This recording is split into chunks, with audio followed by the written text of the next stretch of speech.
বানিয়ে ফেলেছি আমি আজকে তিল পটল। পটল তো আপনারা অনেক রকমভাবে খেয়েছেন, তা একদিন এরকমভাবে তিল পটল বানিয়ে খেয়ে দেখবেন।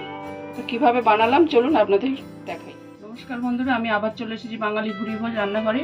আজকে পটলের একটা নতুন রেসিপি দেখাবো। তো আমি তার জন্য পটলটা আমি কেটে নেব। এইভাবে দুই সাইড দিয়ে ফেলে দেবো, দিয়ে একটু করে বাদ দিয়ে এইভাবে কেটে নেব। একটু করে খোসা রাখবো, পটলটা দেখতেও ভালো লাগবে।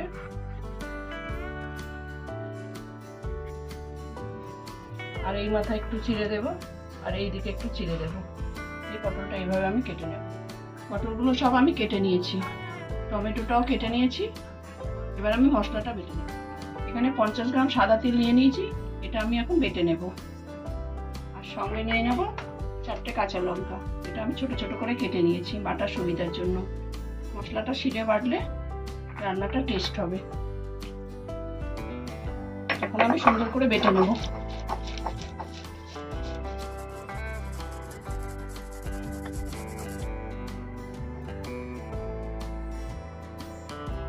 মশলাটা আমার বাটা হয়ে গেছে, কড়াইটা বসিয়ে দিয়েছি। এবার আমি সাদা তেল দেব।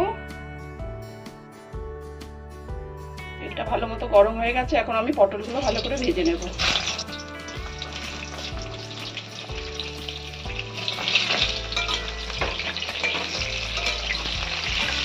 পটল ভাজার মধ্যে সামান্য হলুদ দিয়ে দেবো। পটলটা লাল লাল করে ভেজে নিয়েছি, এখন আমি পটলটা তুলে রাখবো। পটল ভাজার তেলের মধ্যে একটু কালো জিরে দিয়ে দেবো। টমেটো কেটে রেখেছিলাম দিয়ে দেবো। এখন একটু লবণ দিয়ে দেবো। টমেটো একটু ভাজা ভাজা করে নিয়েছি, এখন আমি তিল আর কাঁচা লঙ্কা যে বেটে রেখেছিলাম এটা আমি তেলের মধ্যে দিয়ে দেবো। মশলাটা আমার কষানো হয়ে গেছে, শিল ধোয়া জলটা এবার আমি দিয়ে দেবো।